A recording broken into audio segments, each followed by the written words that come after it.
Trump tariff implementation நாளையிலேருந்து நம்மளுக்கு 50% அமலுக்கு வருது. ஸோ ஆல்ரெடி ஸ்டாக் மார்க்கெட் நம்மளுக்கு இதுக்கெல்லாம் இம்பாக்ட் ஆயிடுச்சு. எக்ஸ்ட்ரா வந்து 25% போகிறதுக்கான சர்க்குலர் வந்திருக்கு. பட் இன்னும் நம்மளுக்கு இம்ப்ளிமெண்டேஷன் ஆகலை. ஸோ நிஃப்டியோட வியூவை பொறுத்தளவுக்கு மேபி நம்மளுக்கு வெனஸ்டே நைட்டு இந்த ஒரு நியூஸ் வந்து அஃபிஷியலாக அனௌன்ஸ்மெண்ட் ஆகி நம்மளுக்கு கன்ஃபார்ம் ஆச்சு அப்படின்னா, நெக்ஸ்ட்டு இந்த 25% டேக்ஸ் ஆட் ஆச்சு அப்படின்னா, அப்போ நம்மளுக்கு ஓவரால் 75% வந்து டேக்ஸ் வந்து நம்மளுக்கு ஆட் ஆகும். ஸோ அப்போ நம்மளுக்கு இன்னும் ரொம்ப இம்பாக்ட் இருக்கிறதுக்கான சான்ஸ் இருக்குது. ஃபண்டமெண்டலாக அப்போ ஒரு சின்ன கிராஸ் ஆகிறதுக்கான பாசிபிலிட்டிஸ் இருக்குது. ஸோ அது கம்மிங் டேஸில் பார்ப்போம்.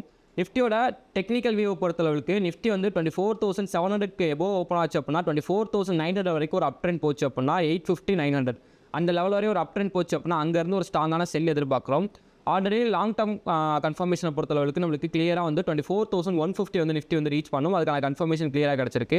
அப்போ 700லேருந்து 660 வந்து ஃபர்ஸ்ட் டார்கெட் ஆகும். நெக்ஸ்ட் வந்து இந்த கேப், அதாவது 500லேருந்து நெக்ஸ்ட் ஒரு ரீட்ரெஸ்ட் எடுத்துனா டவுன் ட்ரெண்ட் ஃபோக்கஸ் பண்ணுவோம். அதே தான் இன்ட்ராடே வியூவிலையும். இதுக்கு பிலோ ஓப்பன் ஆச்சு அப்படின்னா இங்கேருந்து சப்போர்ட் எடுத்துச்சு அப்படின்னா 825 to 850 வரைக்கும் அப் ட்ரெண்ட் இருக்கும். அகைன் இங்கேருந்து செல் ஆச்சு அப்படின்னா 680 அகைன் வந்து டவுன் ட்ரெண்டுக்கான ஃபஸ்ட் லெவல் டார்கெட். நெக்ஸ்ட்டு பார்த்தீங்க அப்படின்னா 24,620 அது பிலோ வருது அப்படின்னா 380 வரைக்கும் நெக்ஸ்ட் டவுன் ட்ரெண்டுக்கான செகண்ட் டார்கெட்டாக வந்து ஃபிக்ஸ் பண்ணியிருக்கும். இந்த பவுண்ட்ரிஸ் அதாவது 680 to 737 இருந்தால் மட்டும் தான் சைட் வேஸ். ஸோ இந்த மாதிரி ஸ்டாக் மார்க்கெட் வீடியோ பண்ணிச்சுன்னா மறக்காம ஐடியாஸ்னா ஃபாலோ பண்ணிக்கோங்க.